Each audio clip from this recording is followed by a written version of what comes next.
Ano po bang kulay ang paborito nyo? Pumili na po kayo din sa aking kakanin na ginawa. Oh. Katulad po ng nasabi ko before, medyo may kamahalan po ang mga kanin din sa Amerika kaya gumagawa na ako sa bahay. Inilagay ko po ang recipe sa taas at baba nitong ating cooking video. Salamat po!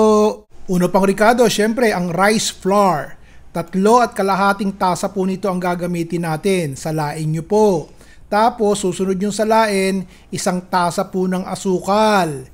Isunod nyo na po ang konting asin, 1 teaspoon. Tapos, 1 kutsara po ng baking powder, salain nyo din. Pagkatapos po ay 2 tasa po ng tubig. O tapos po, salain po ulit natin para yung mga natitirang solid particles na naiwan sa ilalim, maligis nyo po ng inyong spatula at sumama dito sa ating mixture para smooth ang dating. Kung gusto nyo po ng mas super soft at kahit malamig na po malambot pa rin, ganito po ang gawin nyo oh.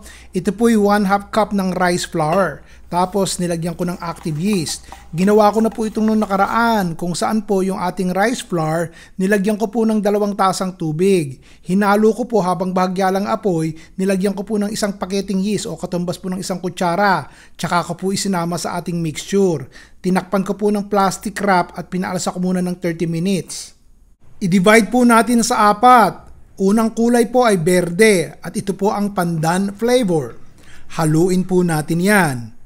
Ang pangalawa po ay ube. Dagdagan nyo po ng more ube flavor kung gusto nyo po ng mas matingkad pa din. Ang pangatlo po ay vanilla.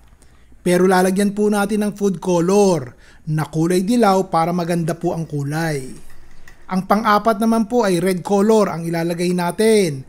Pwede naman pong walang mga kulay kung gusto nyo. Yung plain vanilla lang ay ayos na. 14 na piraso po ang tinatarget kong maging katapat nitong ating kakanin na ginagawa pero parang hindi po.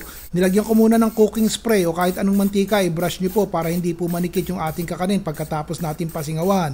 Pagkatapos po, syempre isinalin ko na po ang ating mga kakanin. Iba't ibang kulay po yan at napakaganda. Sandaling-sandali lang po ito at maliliit na version lang po ito. Huwag nyo pong pupunuin at to the top, 75% lang po ng mixture ang ilalagay nyo sa bawat hulmahan para hindi po umalsa kasi po ilalagyan natin ng keso yan pagkatapos nating mapasingawan.